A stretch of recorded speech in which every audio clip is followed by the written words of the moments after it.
10 millions de francs par année, c'est ce que verse le canton de Vaud pour les améliorations foncières.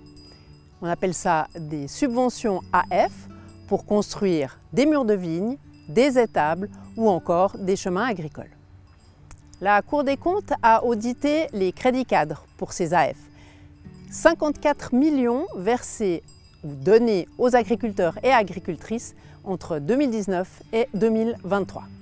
Ces subventions AF sont cruciales pour soutenir l'agriculture et la viticulture. Depuis 20 ans, elles ont permis de moderniser l'appareil de production agricole. On estime qu'un franc investi par l'État engendre 3 autres francs dans l'économie locale, surtout la construction. Dans le canton, c'est la DGAV qui est chargée de donner ces subventions AF, de les gérer et de contrôler leur utilisation. Elle a délégué l'instruction des demandes individuelles des agriculteurs à l'OCA, une filiale de l'association Prométer, tout en gardant l'instruction des demandes des communes. C'est la DGAV qui signe toutes les décisions en endossant ainsi la responsabilité. Nous avons encore audité un troisième acteur, la DGE. Elle a par le passé subventionné en partie quelques AF et tous ces projets exigent un permis de construire examiné par la DGE sous l'angle de la protection de la nature. Pour la Cour, la DGAV et l'OCA répondent rapidement aux demandes de subventions AF. Néanmoins, il y a des améliorations significatives à apporter. Voici nos 5 principaux constats. D'abord, l'instruction des demandes doit être renforcée. Elle doit notamment mieux tenir compte de la loi sur les subventions et celle sur les marchés publics, surtout au sein de la DGAV. Celle-ci devra d'ailleurs raboter de plusieurs dizaines de milliers de francs une subvention AF à une commune qui n'a pas respecté les marchés publics dans un projet AF. Quant à la DGE, qui pose des exigences dans le cadre des permis de construire, mais ne vérifie pas ensuite si ces exigences sont respectées malgré sa compétence légale.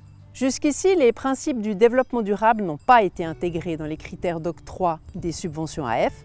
Cela n'est pas conforme à la loi en vigueur. La DGAV doit aussi surveiller tout ce dispositif de subvention, mais elle ne le fait pas. Les processus manquent, des contrôles simples aussi.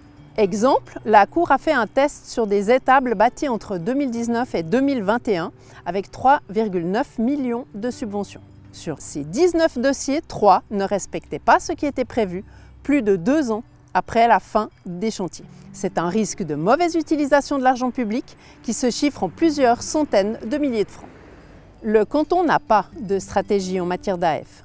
Or, cela est indispensable pour fixer des priorités ou encore coordonner plusieurs politiques publiques. Des cantons comme Berne ou Fribourg en ont une, la Confédération aussi. Les autorités vaudoises se sont engagées à en élaborer une d'ici une année. Dernier point, la loi sur les AF date de 1961. Les autorités savent que celle-ci est obsolète. Dans les autres cantons romans, cela a changé depuis plus de 20 ans. Or, les travaux de révision sont à l'arrêt dans le canton depuis 2021. Voici les 8 recommandations de la Cour, toutes acceptées par les entités auditées. Il s'agit, entre autres, d'améliorer la qualité de l'instruction et de respecter le cadre légal des subventions et des marchés publics, d'intégrer la durabilité dans les subventions AF, de remplir la mission légale de surveillance et de couvrir le risque d'inefficacité, et d'instaurer un suivi des exigences posées aux projets AF, notamment dans le domaine de la protection de la nature. Vous pouvez consulter le rapport d'audit ou sa synthèse sur la page internet de la Cour.